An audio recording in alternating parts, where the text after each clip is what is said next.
आने वाले दिनों में रशिया और यूक्रेन वॉर किस तरफ जाने वाली है, क्योंकि अमेरिकन प्रेसिडेंट डोनाल्ड ट्रंप ने 28 पॉइंट्स का एक पीस प्लान सामने रखा है मॉस्को के यानी रशिया के। इस वीडियो में हम लोग जानने की कोशिश करेंगे कि वो कौन सा 28 प्लान पीस पॉइंट जो है वो है, और उस पीस पॉइंट को क्या यूक्रेन तस्लीम करेगा, क्या यूरोप तस्लीम करेगा, और अगर ये प्लेयर्स इस सारे मामले को तस्लीम करेंगे तो इस सारे मामले का हमें फ्यूचर क्या दिखता हुआ नजर आता है। याद रहे, अमेरिकन प्रेसिडेंट डोनाल्ड ट्रंप की ये ख्वाहिश है कि उनकी प्रेसिडेंसी के दौरान ही ये यूक्रेन रशिया वॉर की जो जंग है ये ख़त्म हो। लेकिन उससे पहले वो अपने डिप्लोमेट्स, जिसमें स्टीव विटकॉफ हैं, जिसमें डोनाल्ड ट्रंप के दामाद यानी सन इन लॉ जेरेड कुशनर, वो भी सारे मामले में शामिल हैं। वो गज़ा पीस प्लान की तरह यूक्रेन और रशिया के दरमियान भी एक पीस प्लान करवाना चाहते हैं। लेकिन याद रखिएगा, हमास जो है वो एक छोटा सा ग्रुप था और इसराइल कोई ग्रेट पावर नहीं थी।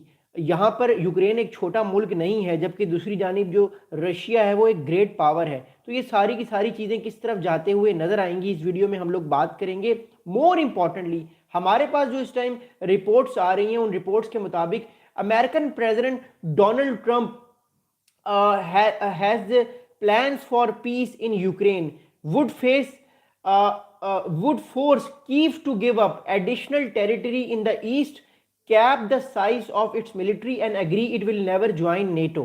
तो याद रखिएगा, हमारे पास जो इस टाइम रिपोर्ट्स आ रही हैं, उन रिपोर्ट्स की मुताबिक as of now Ukraine Russia war को ख़त्म करने के लिए अमेरिकन प्रेसिडेंट डोनाल्ड ट्रंप ने 28 पीस पॉइंट्स जो हैं वो रखे हैं, वो भेजे हैं रशिया को, और रशिया उन पीस पॉइंट्स को देख रहा है। इन पीस पॉइंट्स के जो 3 मेजर फैक्टर्स हैं, उनके फैक्टर्स या उनकी समरी में आपको बताता चलता हूं, फिर मैं आगे 28 के 28 पीस पॉइंट्स आपके साथ पढ़ूंगा और आपको अंडरस्टैंड करने की हम कोशिश करेंगे कि क्या ये पीस पॉइंट्स फिजिबल भी हैं, क्या ये पॉसिबल है कि दोनों कंट्रीज इन पीस पॉइंट्स को मान लें। पहला इंपॉर्टेंट पार्ट इस सारे मामले में ये है कि यूक्रेन अपनी फौज को 6 लाख सोल्जर से ज़्यादा नहीं बढ़ाएगा, यानी 600,000 सोल्जर से ज़्यादा कभी भी यूक्रेन के फौजी नहीं बढ़ेंगे। पहली बात ये। दूसरा पॉइंट मेजर इस सारे 28 पीस प्लान्स की समराइज पॉइंट्स है कि यूक्रेन कभी भी नेटो का हिस्सा नहीं बनेगा। दूसरा इंपॉर्टेंट पॉइंट ये है। तीसरा इंपॉर्टेंट पॉइंट इस सारे मामले का ये है कि जो यूक्रेन है वो अपना जो ईस्ट में डॉनस्टैक का इलाका है, लुकाशेंक का इलाका है, वो सारे के सारे इलाके सीड कर देगा। मोर इंपॉर्टेंटली जो है वो रशिया को। तो ये तीसरा बड़ा इंपॉर्टेंट पॉइंट है। अब अगली बात करते हैं। अगली इंपॉर्टेंट बात ये कि जो 28 पीस पॉइंट्स दिए हैं डोनाल्ड ट्रंप ने रशिया को, उसके अलावा जो व्हाइट हाउस के ऑफिशियल्स हैं वो इस बारे में क्या कह रहे हैं। A senior white house official acknowledges the plan, and he is saying that it is not easy for Ukraine, but he said that the US believe that war must end, and if it doesn't, Ukraine is unlikely to lose even more territory। अब इस time बात यह है कि एक America के US के senior official ने एक बयान दिया है बड़ा इंपॉर्टेंट। उन्होंने ये बयान दिया है बड़ा इंपॉर्टेंट कि यूक्रेन जो है, अगर ये पीस पॉइंट्स नहीं मानता जो अमेरिकन प्रेसिडेंट डोनाल्ड ट्रंप ने फ्लोट की हैं 28 पीस पॉइंट्स, अगर इन पॉइंट्स को यूक्रेन नहीं मानेगा तो जितना इलाका यूक्रेन अभी लूज कर चुका है, यूक्रेन इससे ज़्यादा इलाका भी लूज कर चुका है।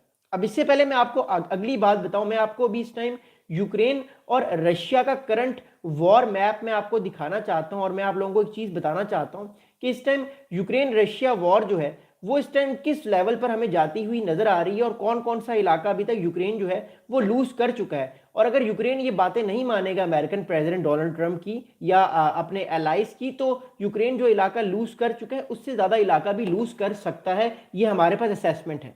अब मैं आपको एक बड़ी अहम चीज़ दिखाना चाहता हूँ। ओके, अब अगली बात सुनिएगा। अब ये यूक्रेन रशिया का वॉर मैप है। ओके, अब इस वॉर मैप को जब हम देखते हैं, आप ये देखें जितना भी इलाका इस टाइम रेड है, इस सारा इलाका इस टाइम रशिया ने कैप्चर किया हुआ है। ये कुल मिला के यूक्रेन का 26% इलाका बनता है। 26% इलाका यूक्रेन का इस टाइम रशिया ने कैप्चर किया हुआ है। अमेरिका की असेसमेंट है कि अगर ये जंग ना रुकी तो तकरीबन रशिया ये सारा इलाका जो है वो खा जाएगा। ये सारे का सारा इलाका जो है, ये सारे का सारा इलाका जो है, या एक और मैप में आपको दिखाता हूं, आपको और आसानी हो जाएगी समझने में। Let me show you another map. जो ये वाला दनाइपिर रिवर है, दनाइपिर रिवर तक जो असेस है यूक्रेन को, वो जो हासिल हुई हुई है, वो असेस भी खत्म हो जाएगी। अभी जो दनाइपिर रिवर है, ये रिवर इस टाइम बड़ा इंपॉर्टेंट है यूक्रेन के लिए, यानी इस रिवर तक भी जो असेस यूक्रेन को मिली हुई है, वो रशिया जो है वो अपने अंडर इस रिवर का कंट्रोल भी अपने अंदर रशिया ले सकता है। इतना ताकतवर रशिया हो चुका है। तो अमेरिकन असेसमेंट ये है कि अगर यूक्रेन ये जंग नहीं रोकता तो ये मसला यूक्रेन के लिए होगा, यूक्रेन को कहीं ना कहीं एक्सेप्ट करने पड़ेंगे पॉइंट। अब मैं आगे अगली बात बताता हूं आपको। अगली बात इस सारे मामले में ये है कि रशिया को क्या मिलेगा इस सारे मामले के हिसाब में, रशिया को क्या मिलेगा। रशिया के लिए कुछ बड़ी अहम चीजें इंपॉर्टेंट है, वो मैं आपको बताने की कोशिश करता हूं। आप the plan which includes economic components that would see some frozen Russian assets go towards rebuilding Ukraine, sanctions on Russia lifted, the US and Russia agreed to partner long term in areas like artificial intelligence and mining, and Russian returning to the G8। अब इस सारे मामले में क्या है, इस सारे मामले में ये अगर रशिया ये 28 प्लान पीस पॉइंट्स मान लेता है, तो पहली बात तो ये है कि रशिया जो है वो G8 पे चला जाएगा। आपको याद होगा यूक्रेन रशिया वॉर से पहले रशिया जो है वो G8 में था, लेकिन सॉरी क्राइमिया में 2014 में जब क्राइमिया पर अटैक, क्राइमिया को कैप्चर नहीं किया था रशिया ने, उससे पहले रशिया जो था वो G8 में था, लेकिन फिर G8 को ख़त्म कर दिया गया क्योंकि रशिया ने क्राइमिया को कैप्चर कर लिया था 2014 फरवरी में। उसके बाद से रशिया G8 से निकल गया, अब सिर्फ G7 रह गई हैं। तो अमेरिका ऑफर कर रहा है रशिया को कि G8 में वो आ सकता है। फिर रशिया पे जो सैंक्शंस लगी हुई है रशिया की ऑयल रिफाइनरीज पे, वो सारी सैंक्शंस उठ सकती हैं रशिया के ऊपर से। फिर तीसरी इंपॉर्टेंट बात ये है कि रशिया जो है और अमेरिका मिलकर, अगर रशिया इस पीस पॉइंट्स को मान लेता है कि रशिया और अमेरिका आर्टिफिशियल इंटेलिजेंस और जो माइनिंग है क्रिटिकल रेयर अर्थ मिनरल्स की, उस पर दोनों कंट्रीज काम कर सकते हैं। इसके अलावा रशिया के जो तकरीबन 100 बिलियन डॉलर्स के जो एसेट्स अमेरिका ने फ्रोज किए हुए हैं ऑल अराउंड द वर्ल्ड, वो सारे एसेट्स, वो सारे पैसे जो हैं वो यूक्रेन की रीबिल्डिंग में काम आएंगे। और रशिया के ऊपर जो सैंक्शंस हैं या रशिया ने जो वॉर क्राइम्स किए हैं वो सारे के सारे माफ़ कर दिए जाएंगे। तो ये इतनी सारी चीज़ें इस टाइम रशिया को जो मिल रही हैं, उसका सबसे बड़ा एडवांटेज जो है वो खुद रशिया को ही होगा। बट ऑब्वियसली देखना ये है सारे मामले में कि क्या रशिया इन सारी बातों को मानता है या रशिया इन सारी बातों को नहीं मानता, ये तो हमें वक्त ही बताएगा। अच्छा, अब अगली इंपॉर्टेंट चीज़ ये है कि यूक्रेन पे ये अमेरिका इस सारे मामले का हल ये है, अगर ये वॉर ख़त्म होती है तो वॉर ख़त्म होने के 100 दिन के अंदर अंदर प्रेसिडेंट जेलेंस्की को डेमोक्रेटिक इलेक्शंस भी करवाने होंगे। तो ये भी एक बड़ा इंपॉर्टेंट पॉइंट है जिसको जेलेंस्की को मानना पड़ेगा। तो ये सारे इंपॉर्टेंट पॉइंट्स हैं, लेकिन मैं आपको एक एक पॉइंट की शक्ल में, अभी क्योंकि 28 पॉइंट्स हैं तो एक एक करके हम अगला 1 घंटा सारे मामले में बात करेंगे, बिकॉज और भी बहुत सारे टॉपिक्स हैं इससे कनेक्टेड। तो मैं इससे बात करने की कोशिश करूंगा कि ये 28 पॉइंट्स हैं क्या, और फिर उनको हम रीडिफाइन करने की कोशिश करेंगे। पहला पॉइंट तो ये है कि Ukraine sovereignty will be confirmed, यानी रशिया को जो चाहे अगर वो मिल जाएगा तो यूक्रेन की सॉवरेंटी नहीं होगी। यूक्रेन एज ए मुल्क कोलैप्स नहीं करेगा।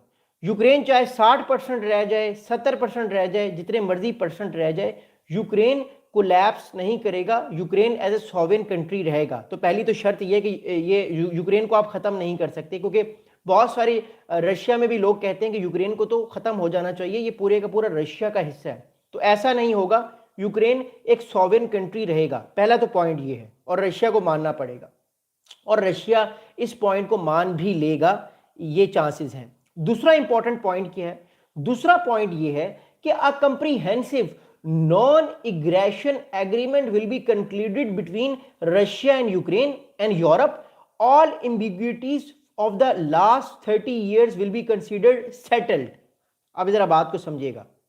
दूसरा इंपॉर्टेंट पॉइंट ये है पीस का कि दोनों कंट्रीज एक दूसरे के ऊपर एग्रेशन नहीं करेंगे, एक नॉन एग्रेशन पैक्ट होगा।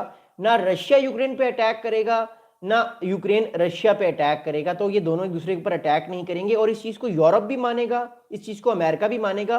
और पिछले 30 साल में जो जो प्रॉब्लम्स क्रिएट हुए रशिया और यूक्रेन के दरमियान, लाइक फॉर एग्जांपल रशिया ने डोनेट्स्क के इलाके को कब्जा कर लिया, रशिया ने वॉर में बहुत सारा इलाका यूक्रेन का ले लिया, रशिया ने 2014 में क्राइमिया को कैप्चर कर लिया, वो सारे मामला सेटल्ड तस्वुर किए जाएंगे। बेशक वो सेटल ना भी हो, उनको सेटल्ड तस्वुर किया जाएगा। ये दूसरा इंपॉर्टेंट फैक्टर है और चांसेस ये हैं कि रशिया ये बातें मान लेगा। तीसरी इंपॉर्टेंट बात ये है, तीसरी इंपॉर्टेंट एस्पेक्ट ये है कि it is expected that Russia will not invade neighbouring countries and NATO will not expand further. ये बड़ा इंपॉर्टेंट पॉइंट है, सुनिएगा इस पॉइंट को। तीसरा पॉइंट ये है कि रशिया नेबरिंग कंट्रीज को अटैक नहीं करेगा। अभी हमारे पास इस टाइम रिपोर्ट्स आ रही हैं ना कि रशिया इस्टोनिया, लैथविया, लिथुआनिया, रोमानिया या इन कंट्रीज को इन्वेड कर सकता है। तो रशिया इन कंट्रीज को इन्वेड नहीं करेगा, इन कंट्रीज को अटैक नहीं करेगा। ये हमारे पास रिपोर्ट्स आ रही हैं इन 28 पीस प्लान पॉइंट्स में ये चीज़ है। और दूसरी इंपॉर्टेंट चीज़ ये है कि नेटो एक्सपैंड भी नहीं होगा, क्योंकि नेटो देखिए रुक चुका है, फिनलैंड तक नेटो रुक चुका है। अगला जो कंट्री था नेटो में, वो दो कंट्रीज तस्वुर किए जा रहे थे, एक यूक्रेन और एक मोल्दोवा। तो इसका मतलब है मोल्दोवा भी अब नेटो में नहीं आएगा, नेटो एक्सपैंड नहीं होगा अगर ये जंग रुकती है। मैं आपको मैप भी दिखा देता हूं इन कंट्रीज का, ताकि आप लोगों के लिए आसानी हो। ओके ओके, ये मैप देखिएगा आप, इस मैप में आपको बहुत सारी चीजें समझ आ जाएंगी। एक second, let me show you the map. Okay okay okay, ये मैप आप देखिएगा। ओके, अब ये सारा मैप आप देख लें तो नेटो में ना यूक्रेन आएगा और मोल्दोवा के भी चांसेस है। ये छोटा सा कंट्री आप देख रहे हैं ना मोल्दोवा, ये भी प्रो अमेरिकन कंट्री है। इसके अंदर जो गवर्नमेंट है ये यूरोपियन यूनियन और नेटो में जाने के लिए कोशिश करती है। तो मोल्दोवा जो है ये भी नेटो में नहीं आएगा। तो यूक्रेन और मोल्दोवा दोनों नेटो में नहीं आएंगे, और जो बाकी कंट्रीज हैं वो तो ऑलरेडी नेटो में है। और नेटो को कितना एक्सपैंड होना है, नेटो ने जितना एक्सपैंड होना था नेटो उतना एक्सपैंड हो चुका है, तो नेटो को इतना कोई प्रॉब्लम खास है नहीं है। लेकिन मोल्दोवा या यूक्रेन ये अब नेटो में नहीं आएंगे। इसका मतलब है नेटो के जो कंटेंडर्स थे जॉर्जिया, यूक्रेन और मोल्दोवा, ये अब नेटो में नहीं आ सकते अगर ये जंग रुकती है। अगली बात मैं आपको बताता हूं। अब अगला पॉइंट इस सारे मामले में ये है कि बदले में रशिया इन कंट्रीज पर अटैक भी नहीं करेगा। अगली बात ये है, अगली बात ये है कि चौथा पॉइंट ये है पीस का कि a dialogue will be held between Russia and NATO mediated by the United States to resolve all security issues and create conditions for de-escalation in order to ensure global security and increase opportunities for cooperation and future economic development। अब ये point बड़ा important है, इसको जरा समझिएगा। जो मैं आपको बात बताने जा रहा हूँ ये बड़ी इंपॉर्टेंट बात है, ये बात समझिएगा जो मैं करने जा रहा हूँ। इन पॉइंट्स के मुताबिक, अगर ये पॉइंट्स कवर होते हैं, इन पॉइंट्स के मुताबिक नेटो और जो रशिया की डिस्प्यूट है, अब नेटो और रशिया की क्या डिस्प्यूट है कि रशिया नेटो को प्रोवोक करता है, रशिया यूक्रेन पे जाके उसने हमला कर दिया। इन सारे मामलात को अमेरिका बीच में बैठ के मीडिएट करवाएगा। देखिए अब इस तरह फ्रेमवर्क को समझिएगा। बहुत सारे लोग 10 साल पहले ये सोच नहीं सकते थे कि अमेरिका मीडिएशन करवाएगा यूक्रेन, नेटो की और रशिया की, क्योंकि नेटो किसने बनाई थी? नेटो तो अमेरिका ने बनाई थी, नेटो को हेड भी अमेरिका ही करता है। इसका मतलब ये है कि अमेरिका वो जो पास में नेटो के साथ एक अलाइनमेंट थी अमेरिका की, वो उससे अलग होके एक अपने आप को दूर से बैठ के इन सारी चीजों को देखना चाह रहा है, जबकि वो रशिया के साथ मामलों को रिजॉल्व करवाना चाह रहा है। वो रशिया को ये शो नहीं करवाना चाह रहा कि I am on the side of the NATO countries. America एक तरह से खुद को न्यूट्रल साबित करना चाह रहा है। उसकी मैं आपको एक बड़ी वजह बताता हूं क्या है। पहली वजह तो ये है कि अमेरिका चाहता है कि जो डोनेट्स्क के रीजन में क्रिटिकल रेयर अर्थ मिनरल्स हैं वो वहां तक अमेरिका को रिसाई हासिल हो, यूक्रेन में अमेरिका को रिसाई हासिल हो, और रशिया को अमेरिका एज ए थ्रेट ना देखे, रशिया को America as a future ally देखे। वो क्यों, उसकी मैं आपको वजह बताता हूं। जब आप ग्लोबल मैप को देखते हैं तो आपको एक चीज समझ आती है कि चाइना एक ताकतवर मुल्क बनता जा रहा है। चाइना एक ताकतवर मुल्क बनता जा रहा है। अगर आप 50 साल पहले जाएं 1971 में, तो उस टाइम सोवियत यूनियन बहुत ताकतवर मुल्क था, मुल्क कह लें या एक बहुत बड़ी आइडियोलॉजी थी। Soviet union was very powerful. जबकि चाइना जो था उसमें भी कम्युनिज्म था, और चाइना और रशिया एक दूसरे के एलाई थे। लेकिन अमेरिका ने क्या किया? अमेरिका ने यह देखा कि चाइनीज कम्युनिज्म जो है और अमेरिकन कम्युनिज्म ये दोनों एक दूसरे से सेपरेट हैं, यानी दोनों एक दूसरे की बात को फॉलो नहीं करते। माओ जेडंग जो है वो चाइनीज कम्युनिज्म पे बिलीव करते हैं और जो सोवियत यूनियन है उसका कम्युनिज्म थोड़ा डिफरेंट है। और इनका आपस में, क्योंकि ये बड़ी पावर्स हैं दोनों, तो कभी भी चाइना जूनियर पार्टनर के तौर पे सोवियत यूनियन की बात नहीं मानेगा। अमेरिका ने इस चीज को भांप लिया और 1970s में अमेरिका ने एक डिप्लोमेसी शुरू की और इवेंचुअली अमेरिका ने चाइना को अपने साथ मिला के सोवियत यूनियन को टाइट करके रख दिया, पूरी तरह से उसको कंटेन करने की एक कामयाब कोशिश की। और फिर आपने देखा 1991 में सोवियत यूनियन टूट गया। अब अमेरिका भी यही कोशिश कर रहा है दोबारा से, लेकिन इस टाइम हिस्ट्री जो है वो दूसरी जानिब है। हालांकि रशिया ने इन्वेजन की है यूक्रेन की, लेकिन उसके बावजूद जो है अमेरिका चाहता है कि कहीं ना कहीं रशिया जो है वो अमेरिका की तरफ आए, ताकि चाइना को असल में कंटेन किया जाए। और यूरोप का जो थ्रेट है वो ठीक है, यूरोप का एक थ्रेट है, वो यूरोप कहता है कि हमें थ्रेट है, लेकिन अमेरिका उस थ्रेट को थ्रेट नहीं समझता। उसकी मैं आपको वजह बताता हूं। देखिए, हमेशा कमजोर ही बड़े को अपने से हमेशा जो कमजोर मुल्क होता है वो अपने बड़े ताकतवर मुल्क को अपने से थ्रेट समझता है। लेकिन अमेरिका ऑलरेडी बहुत ताकतवर मुल्क है, तो उसको रशिया से कोई थ्रेट नहीं है। इस फिलॉसफी को लेकर जो अमेरिका की मॉडर्न इस्टेब्लिशमेंट है, खासतौर पे पोस्ट बाइडन इस्टेब्लिशमेंट या जो मेगा इस्टेब्लिशमेंट है या जो राइट विंग इस्टेब्लिशमेंट है, वो सोचती है कि हमें चाइना के खिलाफ रशिया को अपनी तरफ लेकर आना है। और इस टाइम अमेरिका भी ये कोशिश कर रहा है कि रशिया को कुछ दे के रशिया से बहुत कुछ ले लिया जाए। रशिया को यूक्रेन के वो पार्ट्स जो उसको चाहिए वो दे दे और बस वादा ले ले कि वो आने वाले 25 या 30 साल पे हमला नहीं करेगा कभी भी नेटो पे। ऐसा तो हो नहीं सकता कि रशिया और नेटो की कभी लड़ाई ना होगी, लेकिन अगले 25 या 30 साल तक अमेरिका चाइना को ऐसे तरीके से कंटेन कर ले कि चाइना अमेरिका के मुकाबले में ना आ जाए। उसकी मैं आपको एक वजह बताता हूं। गोल्डमैन सैक्स की रिसेंटली एक रिपोर्ट आई है, इकोनॉमिक रिपोर्ट। उस रिपोर्ट के मुताबिक 2075 में 2075 में चाइना की जो इकोनॉमी होगी वो 54 ट्रिलियन डॉलर्स की होगी इकोनॉमी, और अमेरिका की इकोनॉमी होगी 50 ट्रिलियन। यानी चाइना की इकोनॉमी अमेरिका को सर पास कर चुकी होगी और ऑब्वियसली एक पावरफुल कंट्री बन चुका होगा 2075 में। क्योंकि मैं आपको 50 साल बाद की बात इसलिए कह रहा हूं क्योंकि अगले 25-30 साल बड़े टेंस रहेंगे ग्लोबल पॉलिटिक्स में। और अमेरिका भी ये कोशिश करता है कि किसी ना किसी तरीके से, जिस तरह 1971 में अमेरिका ने अलाइनमेंट की थी चाइना के साथ, इस बार वो अलाइनमेंट कर ले रशियन के साथ। मैं आपको एक बड़ी इंटरेस्टिंग बात बताता हूँ।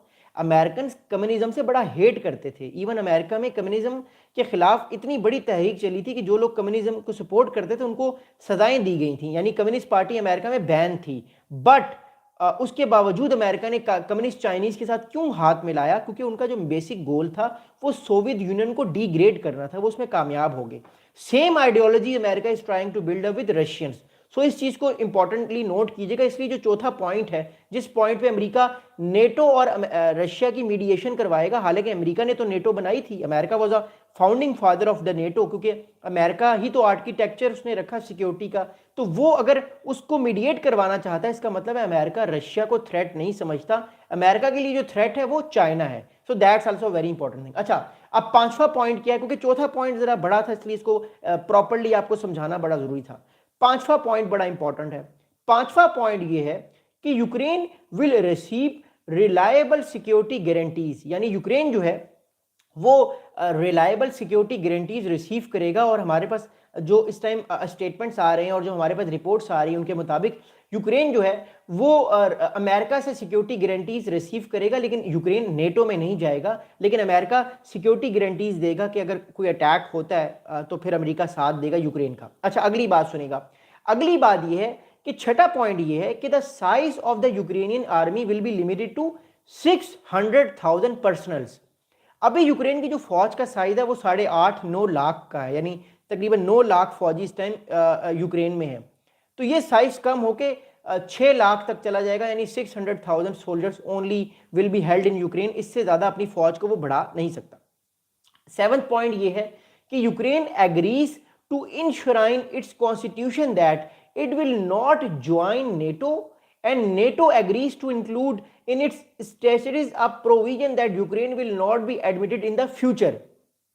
अच्छा, अमेरिका ने एक और शर्त रखी है और अमेरिका ने एक और पॉइंट पीस प्लान में रखा है कि यूक्रेन अपने जो कॉन्स्टिट्यूशन है, यानी जो उनका लीगल कॉन्स्टिट्यूशन है, जो पार्लियामेंट या जिससे उनका कंट्री चल रहा है, उस कॉन्स्टिट्यूशन में यूक्रेन जो है वो एग्री करेगा कि वो अपने कॉन्स्टिट्यूशन में कभी भी ये चीज नहीं लाएगा कि नेटो जो है उसमें यूक्रेन कभी जाने की कोशिश करेगा, यानी अमेरिका नहीं चाहता कि यूक्रेन नेटो में जाए और वो इस चीज़ को कॉन्स्टिट्यूशन भी एक्सेप्ट करे और नेटो भी ये प्रॉमिस करे कि वो कभी भी फ्यूचर में नियर फ्यूचर में यूक्रेन को कभी भी शामिल नहीं करेगा। तो ये ऑब्वियसली 7th पॉइंट है।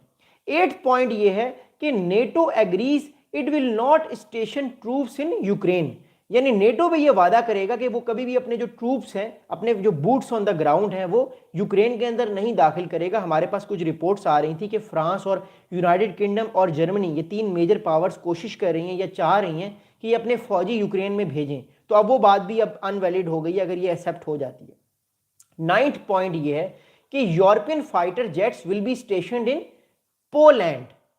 अब इससे क्या मुराद है जरा समझिएगा। यूरोपियन जो फाइटर जेट्स हैं 4.5 जो यूरोपियन टाइफून फाइटर जेट्स हैं वो पोलैंड में स्टेशन होंगे, पोलैंड से आगे वो नहीं दाखिल होंगे। वो वो मोर इंपॉर्टेंटली जो है वो यूक्रेन को नहीं मिलेंगे। अच्छा, इससे एक और चीज भी मुराद है। हमारे पास रिसेंटली कुछ रिपोर्ट्स आई हैं कि यूक्रेन ने 100 राफेल जेट्स की डील की है और इसके अलावा भी यूक्रेन जो है मोर इंपॉर्टेंटली जो है वो इस सारे मामले को जो है वो देखने की कोशिश कर रहा था। और वो इंपॉर्टेंट चीज ये है कि यूक्रेन जो है वो ये कोशिश कर रहा है कि वो 100 राफेल फाइटर जेट्स है, नंबर 1। और दूसरी इंपॉर्टेंट चीज जो है उसने यूरोपियन टाइफून फाइटर जेट्स की भी बात की है, फिर ग्राइफन फाइटर जेट्स की बात की है। तो ये सारे यूरोपियन फाइटर जेट्स हैं। अब अगर ये हम इस पॉइंट को देखें जो 9th पॉइंट है कि European fighter jets will not be station in Poland, तो इसका मतलब ये है कि अगर यूरोपियन फाइटर जेट्स पोलैंड में स्टेशन होंगे तो फिर क्या यूक्रेन को फाइटर जेट्स नहीं मिलेंगे? इसका मतलब ये है कि अगर 100 राफेल फाइटर जेट्स की या जो भी डिफरेंट फाइटर जेट्स की यूरोपियन फाइटर जेट्स की डील करेगा यूक्रेन, वो सारे के सारे फाइटर पायलट्स भी यूक्रेन के पोलैंड में बैठेंगे, वो यूक्रेन में नहीं बैठेंगे। जो फाइटर जेट्स चलाएंगे यूरोपियन के, बेशक वो यूक्रेन के फाइटर जेट्स होंगे बट वो रखे जाएंगे पोलैंड में। इसका मतलब ये है कि एक एग्रेसिव पोस्चर नेटो नहीं देना चाह रहा या अमेरिका नहीं देना चाह रहा रशिया को कि कल को रशिया पे प्रेशर आए और वो दोबारा से अपनी एयरफोर्स को स्क्रैम्बल करे और वो फिर मामला जो है वो खराब हो। इसका मतलब ये कि खासतौर पे जो एयरफोर्स है यूक्रेन की उसको टाइट करने की कोशिश की जा रही है कि वो इतनी ताकतवर ना हो। अच्छा, दूसरी बात ये, इसका मतलब ये कि जो F-16 फाइटर जेट्स हैं यूक्रेन को जो मिले हुए हैं फिलहाल, वो फाइटर जेट्स भी पीछे चले जाएंगे, वो सारे के सारे फाइटर जेट्स जो हैं वो पोलैंड में चले जाएंगे। अच्छा, इससे एक और चीज मुराद ये है कि यूक्रेन की फिर जो एयरफोर्स होगी वो एयरफोर्स जो है वो ऑपरेट करेगी पोलैंड से, वो कभी भी ऑपरेट नहीं करेगी यूक्रेन से। तो ये एक स्ट्रेटेजिक एक डिसएडवांटेज है। अगर मिसाल के तौर पे अगर 2 मुल्क हैं, उनकी फौज तो उन मुल्कों में होनी चाहिए ना। अगर एक मुल्क को कहा जाए नहीं आपने अपनी फौज छठे मुल्क में रख के वहां से लड़ाई करनी है या वहां से आप अपनी फौज को मूव करें, तो एक स्ट्रेटेजिक डिसएडवांटेज होता है। तो that's going to be a very very important है। तो इससे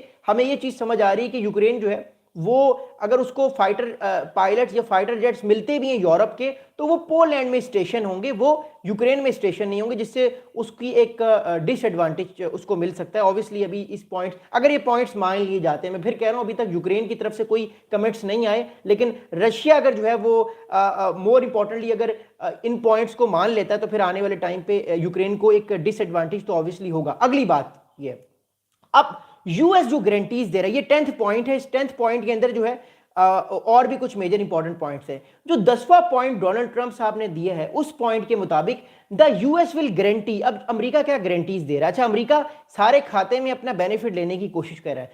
ट्रंप साहब को बिजनेस माइंडेड पर्सन है तो वो अपनी चीजों को इस तरफ लेकर जाते हैं। अच्छा, America the US will receive compensation for the guarantees. अच्छा, अमेरिका पैसे भी लेगा। कंपनसेशन का मतलब है अमेरिका गारंटीज तो देगा बट पैसे भी लेगा। इफ अगली बात सुनेगा, if Ukraine invades Russia it will lose the guarantee.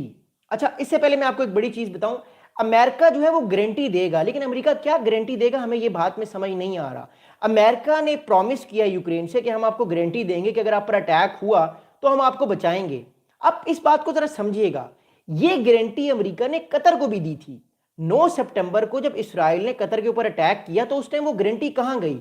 क्या अमेरिका ने अपने पेट्रियट एयर डिफेंस बैटरीज, क्या अमेरिका ने अपने फाइटर जेट्स उड़ाए? उस टाइम नहीं उड़ाए ना।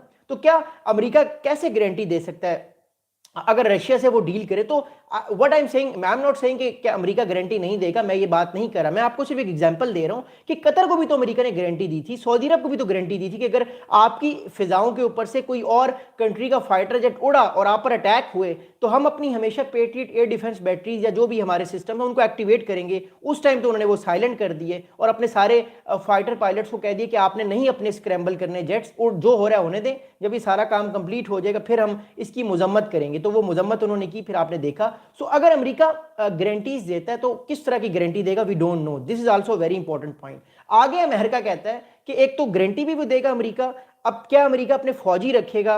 अब मसला ये है कि अगर अमेरिका अपने बूट्स ऑन द ग्राउंड रखेगा जो है वो यूक्रेन के अंदर, तो अमेरिका की एक क्लॉज है, मैंने आपको पीछे एक पॉइंट पढ़ाया, उस क्लॉज में लिखा गया था कि नेटो कभी भी बूट्स ऑन द ग्राउंड नहीं करेगा। तो अमेरिका तो खुद नेटो का हिस्सा है, तो this is also very important contradiction इस 10वें पॉइंट में। अच्छा, आगे अमेरिका ये कहता है कि if Ukraine invades Russia it will lose the guarantee, यानी अगर यूक्रेन ने इन्वेड किया रशिया को, जो कि पॉसिबल ही नहीं है, तो ऑब्वियसली मतलब आप इस चीज़ को इस तरह देखिएगा कि यूक्रेन ने तो कभी भी रशिया को इन्वेड नहीं कर सकता या अपने इलाकों को वापस कैसे लेगा। यानी कहने का मतलब यह, अगर रशिया ने यूक्रेन ने अपने इलाकों को वापस लेने की भी कोशिश की तो वही सारी की सारी गारंटी फारिग हो जाएगी। अगली बात सुनेगा, if Russia invades Ukraine in addition to a decisive coordinated military response, all global sanctions will be reinstated, recognition of the new territory and all other benefits of this deal will be revoked। अच्छा, ये जरा बात समझिएगा, ये point है, ये 10वें point का ये क्लॉज है तीसरा। 10th पॉइंट का जो तीसरा क्लॉज है वो ये कहता है कि अगर रशिया ने यूक्रेन पे हमला किया तो ग्लोबल रिस्पांस आएगा, यानी इसका मतलब ये कि फिर नेटो एक्टिव हो जाएगा। तो अमेरिका ने इस बात पे गारंटी देने का मकसद ये कि अगर रशिया ने कोई अटैक किया तो फिर नेटो जो है वो आप कह सकते हैं कि एक्टिव होगा, और जितनी सारी सैंक्शंस अभी रशिया पे उठाई जाएंगी वो सारी की सारी सैंक्शंस दोबारा लग जाएंगी। इसका मतलब है रशिया पे जो ल्यूक ऑयल और रॉट्सनेट, इन सारी जो कंपनीज पे सैंक्शंस लगी हुई थी, वो सारी की सारी सैंक्शंस जो हैं वो हट जाएंगी। अगर रशिया ने फिर अटैक किया तो दोबारा लग जाएंगी।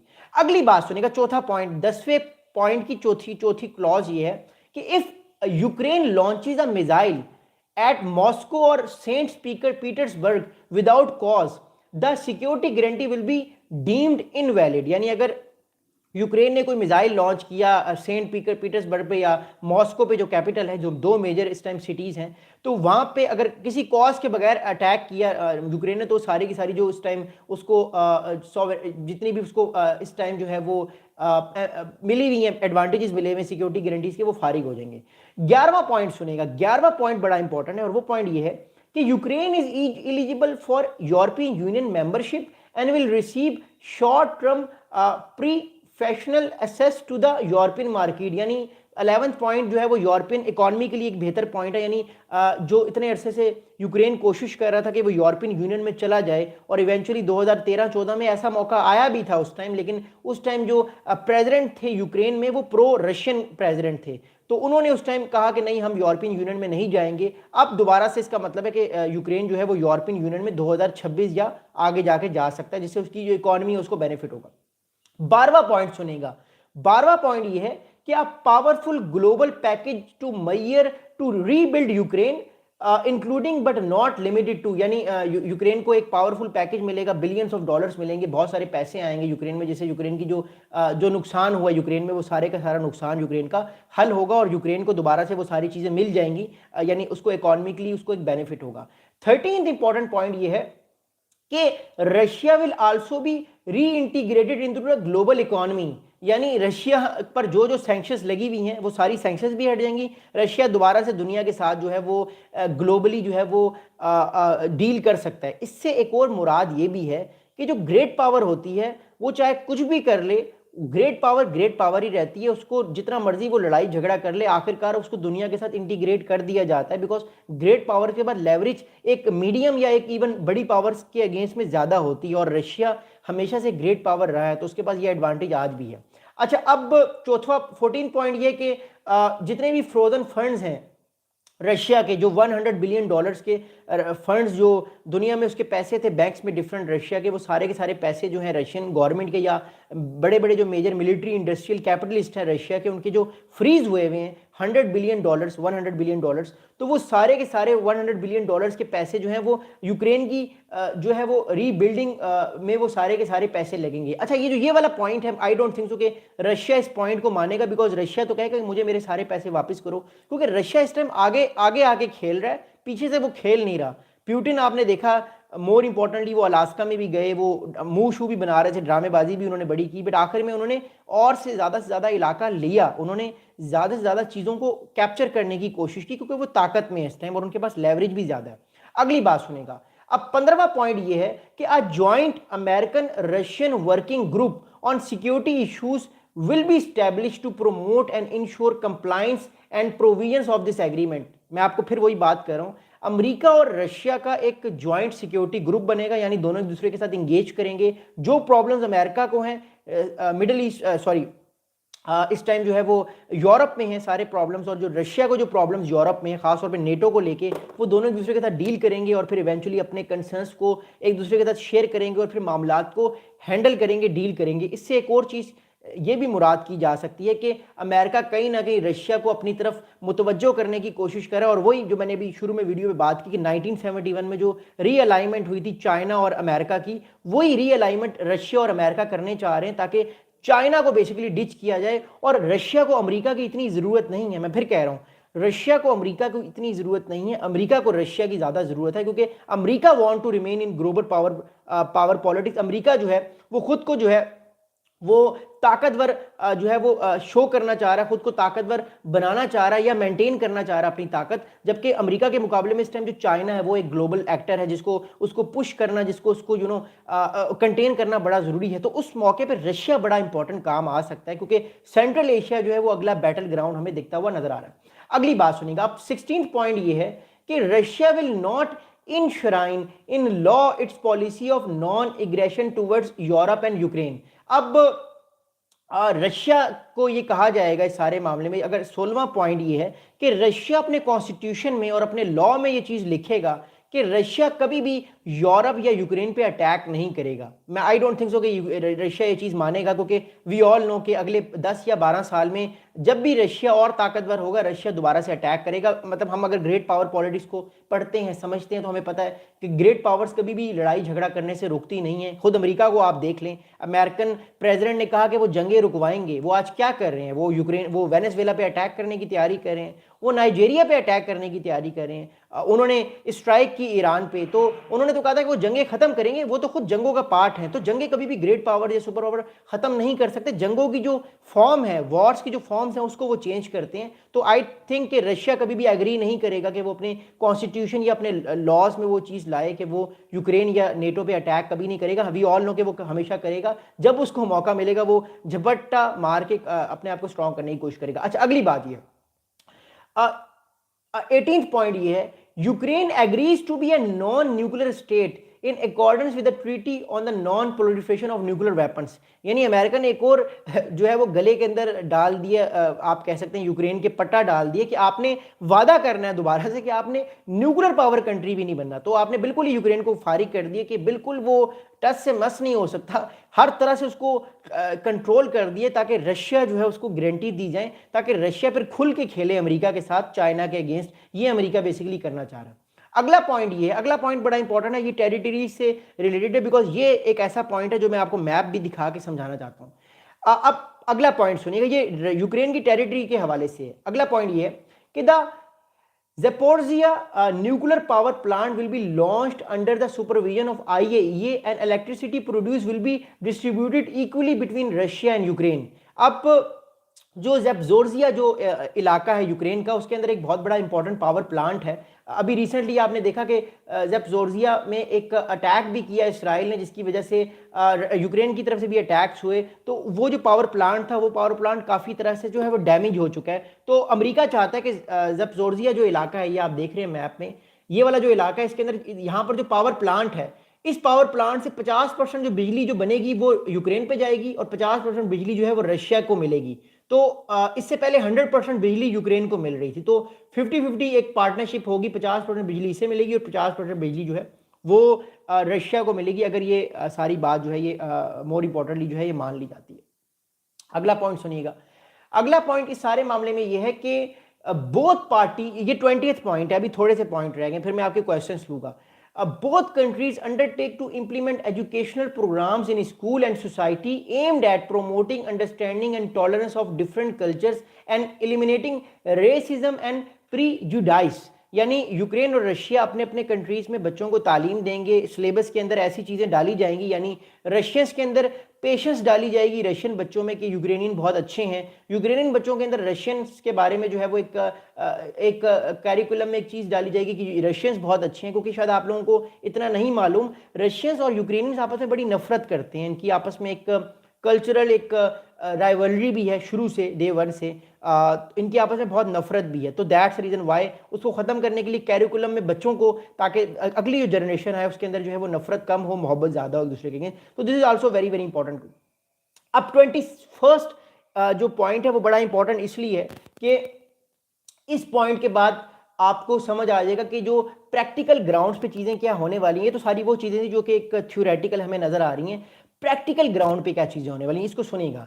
21st पॉइंट जो है, 21st पॉइंट जो है वो पॉइंट जो है वो पॉइंट बड़ा इंपॉर्टेंट है।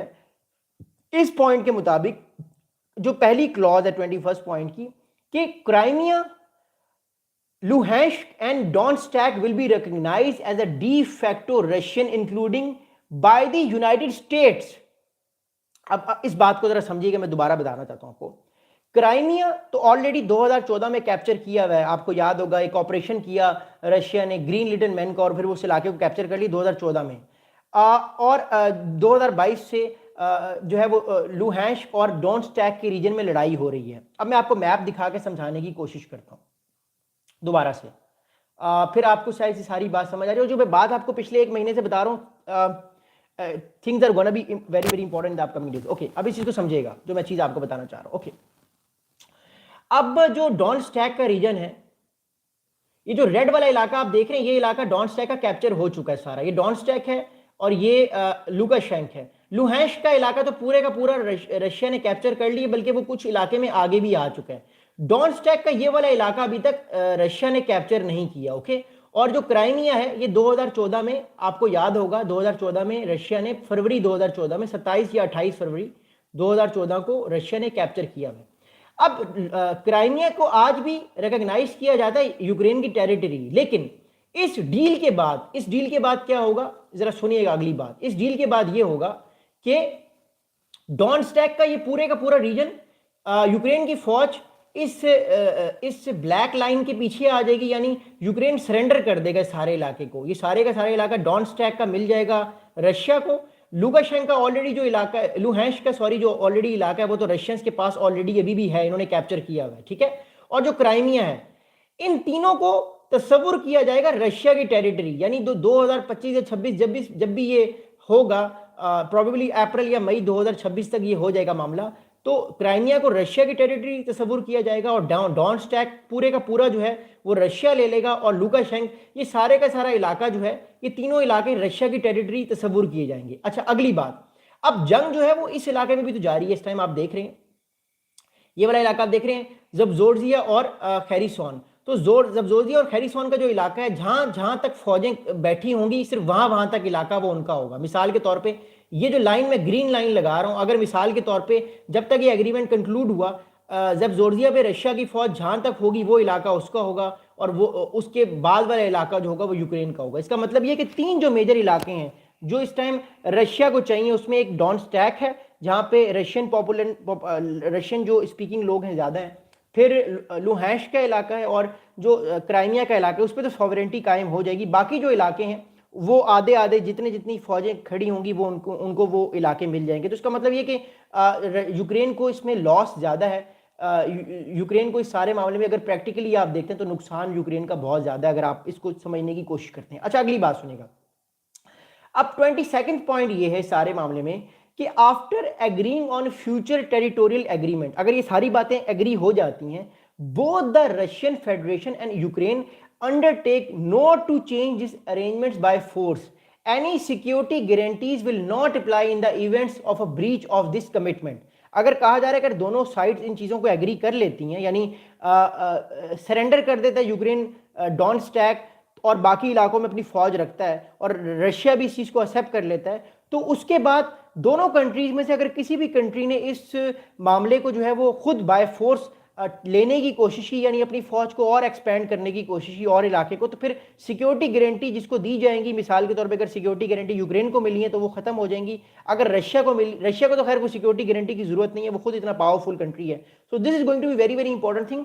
इस पे यूक्रेन को टाइट करने की कोशिश की गई, क्योंकि यूक्रेन तो कभी भी ये कर नहीं सकता। रशिया को तो जो है वो इस टाइम कोई सिक्योरिटी गारंटीज नहीं है। अच्छा, उल्टा प्रॉब्लम यूक्रेन के लिए ये भी बन गया कि जो एक क्लॉज है पोलैंड वाली कि जो फाइटर पायलट्स होंगे वो पोलैंड में बैठेंगे सारे, तो अब पोलैंड से क्या उड़ा के अपनी फौज को लेकर आएंगे अगर कोई अटैक होता भी है। तो कहने का मतलब ये जो स्ट्रेटेजिक और टैक्टिकल एडवांटेज है जंग का, ऑपरेशनल एडवांटेज है, वो सारे का सारा अभी इस टाइम जो है वो रशिया के हाथ में दे दिया गया है। अगर रशिया चाहे भी प्रैक्टिकली फ्यूचर में, तो वो फिर अटैक करके फिर इलाका लेके फिर अपनी बात को बनवाने की कोशिश कर सकता है, और अमेरिका कहेगा ठीक है कोई बात नहीं, इतना इलाका ले लिया है, आपको हम नया एग्रीमेंट देते। तो what I am saying is that कि जो इस पे नेटो है वो उस चीज से खुश नहीं होगा। अगली बात समझिएगा, अगली बात यह है कि Russia will not prevent Ukraine from using the Dnieper river for commercial activities, and agreements will be reached on the free transport of grain access to the Black Sea। मैंने भी आपको मैप में भी दिखाया, दोबारा दिखा देता हूं। दनाइपर जो रिवर है वो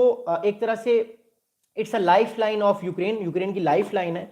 अब इस मैप को अगर आप देखते हैं तो आपको एक चीज समझ आएगी, अगर ये एग्रीमेंट्स हो जाते हैं तो जो दनाइपर रिवर आप देख रहे हैं सारा, ये वाला जो दनाइपर रिवर है सारा कीव से गुजर के ये आगे से दनाइपर डैम भी है, यहाँ पे ये जाता है ओडिशा पे, यहां पर कोई अटैक नहीं होगा, तो इस जगह को जो है वो एक तरह से रोकने की कोशिश की जाएगी। What I am saying is that कि सारे के सारे जो मामलात हैं इस टाइम ये एक तरह से हमें नजर आते हैं on the sides of, more importantly on the sides of Ukraine, on the side of Russia, और Russia is becoming very and very powerful in the upcoming days. 20 जो है वो थर्ड पॉइंट में आपको 24th पॉइंट ये क्या, humanitarian commitment will be establish, एक humanitarian commitment जो है वो बनाई जाएगी ताकि लोगों को जो मारे गए लोग वो सारे के सारे लोग जो हैं उनके लिए काम किया जाए, उनके मामलात को हल किया जाए। जिन लोगों की डेथ्स हुई हैं, जो लोग जख्मी हुए हैं, कई लोगों की टांग टूट जाती है मिसाइल लगने से, you know a lot of things are happening in the war, तो उनके बच्चों को हेल्प की जाए, उनकी जो वाइफ्स हैं उनको हेल्प की जाए, क्योंकि जो फौजी होता है उसके साथ फैमिली होती है पूरी, सो उन लोगों की हेल्प की जाए। और दोनों तरफ रशिया और यूक्रेन दोनों, इसमें यूएन भी काम करेगा और बाकी भी एस्पेक्ट्स काम करेंगे। Ukraine will hold election in 100 days, ये 25th पॉइंट है कि यूक्रेन जो है वो इलेक्शंस को होल्ड करेगा अगले 100 दिन तक। अगले 100 दिन तक जब भी जंग खत्म होती है, मिसाल के तौर पे आज जंग खत्म होती है तो अगले 100 दिन तक यूक्रेन को इलेक्शंस होल्ड करने पड़ेंगे। अब this is a point which is very important, क्या जेलेंस्की जो है वो अपनी पावर को कंप्रोमाइज करेंगे, because he want to remain in power. अगर वो पावर में ना रहे तो ऑब्वियसली वो कुछ ना कुछ तो करेंगे खुद को पावर में रखने के लिए, तो क्या वो इन सारी बातों को मानेंगे? This is also very very important thing. 26वां पॉइंट ये है कि all parties involve in this conflict will receive full amnesty for their actions during the war, यानी दोनों जितनी भी पार्टीज सारे सारे मामलात में जो है वो एस्पेक्ट हैं, वो सारे के सारे मामलात जो हैं वो मोर इंपॉर्टेंटली जो है वो डील किए जाएंगे। मिसाल के तौर पे अगर वॉर क्राइम्स हुए भी हैं दोनों पार्टीज की तरफ से तो उसको एमनेस्टी दी जाएगी, और बेसिकली इसमें एमनेस्टी दी जा रही है किसको? एमनेस्टी दी जा रही है रशियन प्रेसिडेंट पुतिन को, क्योंकि इंटरनेशनल कोर्ट ऑफ जस्टिस ने उनको कहा हुआ है ही इज अ क्रिमिनल। जिस भी कंट्री में ये जाएंगे, खासतौर पर यूएन रिकॉग्नाइज कंट्रीज में, तो उनको गिरफ्तार किया जा सकता है अगर वो कंट्री चाहे तो उनको भी फिर एमनेस्टी मिल जाएगी उनके इन सारे एक्शंस की वजह से। अगला इंपॉर्टेंट पॉइंट ये है कि this agreement will legally binding, it's implementing by the monitored and guarantees by the piece council headed by president Donald Trump, यानी ये सारे मामला जो है, इस सारे का सारा मामला जो है ये जो पीस इनिशिएटिव किसने लॉन्च किया है? The great president Donald Trump ने, जो खुद को अपने आप को हमेशा लार्जर देन लाइफ बताने की कोशिश करते हैं, तो ऑब्वियसली वो अपना नाम सबसे पहले रखना चाहते, तो उनको उनकी तारीफ होगी कि उन्होंने ये सारा काम किया है। और 28वां जो पॉइंट है इंपॉर्टेंटली वो ये है कि once all parties agree to this memorandum, the ceasefire will take effect immediately after both sides retreat to agreed points to begin implementation for the agreement, यानी जो ही ये पॉइंट्स एग्री कर जाएंगी दोनों पार्टीज, फौरन से जो है वो सीज फायर दोनों पार्टीज का जो है हो जाएगा और जंग जो है वो फौरन से खत्म हो जाएगी। ये 28 पॉइंट्स हैं, लेकिन लुब्बे लुबाब इन सारे पॉइंट्स का ये है, लुब्बे लुबाब अगर आप देखते हैं इसकी कंक्लूजन देखते हैं तो इस सारे के सारे पॉइंट में यूक्रेन बिल्कुल फारिग हो चुका है,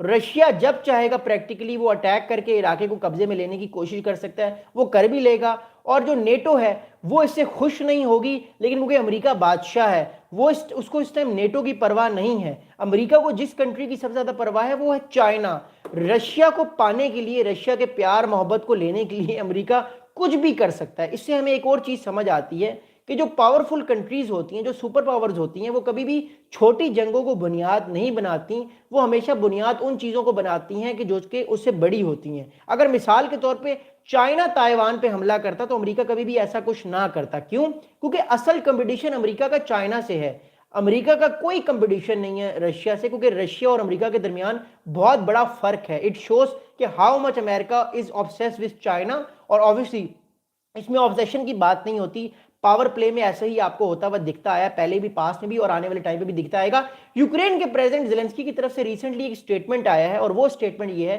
कि he is ready to work with the US on their vision for ending the war with Russia. तो यूक्रेन की तरफ से जो है मैसेज आया है, एक सिग्नलिंग दी गई है प्रेसिडेंट जेलेंस्की की जानिब से कि वो वो अमेरिका के जो विजन है उस विजन के साथ खड़े हुए हैं, वो अमेरिका की सारी बातों को मानने के लिए तैयार हैं। वो आने वाले टाइम पे जंग जो है उसको फरोग नहीं देंगे और वो इस जंग को खत्म करना चाहते हैं। So these are the things which are we seeing right now. But सारे मामला को अगर हम एंड पे देखें तो बेसिकली अमेरिका रशिया को खुश करने के लिए, ताकि रशिया अगले 3 या 4 या मैक्सिमम 5 साल में किसी तरह अमेरिका की तरफ आ जाए और इवेंचुअली फिर दोनों मिलके चाइना को कंटेन करें, तो उस चीज के लिए जो है वो अमेरिका यूक्रेन को किसी तरह आप कह सकते हैं कि उसको हारने, उस छोटी सी हार को तस्लीम कर सकता है। अमेरिका बड़ी हार नहीं हार सकता इंडो पैसिफिक में। इसलिए आप देखें अमेरिका जो है वो उस टाइम भारत को, सेंट्रल एशिया में पाकिस्तान को भी आप देख लें, ईस्ट एशिया को देख लें, सब कंट्रीज को कुछ ना कुछ देने की कोशिश कर रहा है, ताकि एट द एंड चाइना को पूरी तौर पे एक बड़ी फोर्स के साथ रोका जाए। Because right now China is unstoppable. 2030 में चाइना जो है वो यूएस के साथ प्रॉपर पैरिटी हासिल कर लेगा इकोनॉमिक टर्म्स में। 2030 में जो है वो चाइना की जो इकोनॉमी होगी वो तकरीबन $25 ट्रिलियन की होगी, जो अमेरिकन इकोनॉमी के 84% तक आ जाएगी। यानी अगर अमेरिकन इकोनॉमी का 84% कर लें तो वो चाइना की इकोनॉमी है। तो वो एक तरह से जो गैप है उसको क्लोज करने की पूरी कोशिश कर रही है। एंड इट शोज डेफिनेटली कि things are gonna be very very crucial in the upcoming days when we are talking about this two sides. And finally, not last but not the least, is very important to understand, Ukraine Russia war में जो NATO है वो expose भी हो चुका है। NATO की जो पावर है वो हमें एक्सपोज होती हुई दिखाई दे रही है। नेटो की कोई तैयारी नहीं है रशिया से लड़ने के लिए। उसका हमें अंदाजा तब हुआ कि जब 2 महीने पहले रशिया ने अपने फाइटर जेट्स भी घुसाए, इंकर्जेंस भी की इन सारे कंट्रीज में, चाहे रोमानिया हो, चाहे फिनलैंड हो, चाहे गल्फ ऑफ फिनलैंड हो, चाहे फिर ब्लैक सी हो, चाहे फिर यूनाइटेड किंगडम के पास भी रशिया अपने वॉरशिप्स भेजता है, लेजर लाइट्स के थ्रू एयरक्राफ्ट को डिफ्लेक्ट करने की कोशिश करता है। इन सारी चीजों को देखने के बाद एक चीज हमें समझ आती है कि जो यूरोपियन यूनियन थी, वो यूरोपियन यूनियन जो थी वो हमेशा अमेरिका पे रिलाय कर रही थी। अमेरिका ने वक्त बदलते ही अपनी आंखें जो हैं वो मोर इंपॉर्टेंटली जो है वो चेंज कर ली हैं। और एक चीज जो है वो अब हमें समझ आ रही है, वो हमें चीज ये समझ आ रही है कि अमेरिका जो है वो अब चाइना को कंटेन करने के लिए जो अपने ईस्ट एशियन कंट्रीज हैं, जिसमें ताइवान है, ताइवान को आपने देखा 2 दिन पहले अमेरिका ने $700 मिलियन की एक और जो है वो आर्म्स सेल्स करने का फैसला किया। Cambodia, Thailand, Myanmar, Pakistan, India, Bangladesh, ये सारी की सारी जो चेन है, अमेरिका का फोकस नेटो से शिफ्ट होकर इन कंट्रीज पे आ गया है। और नेटो की कोई तैयारी नहीं है रशिया से लड़ने के लिए। अमेरिका को भी इस बारे में पता है और हमने प्रैक्टिकली भी इन सारी चीजों को देखा है। At the end of the day it's very important to understand, ये जंग रशिया जीत रहा है, ये रशिया जंग जीत जाएगा। अब मैं आप लोगों के कुछ सवालात दूंगा, आपके कुछ कमेंट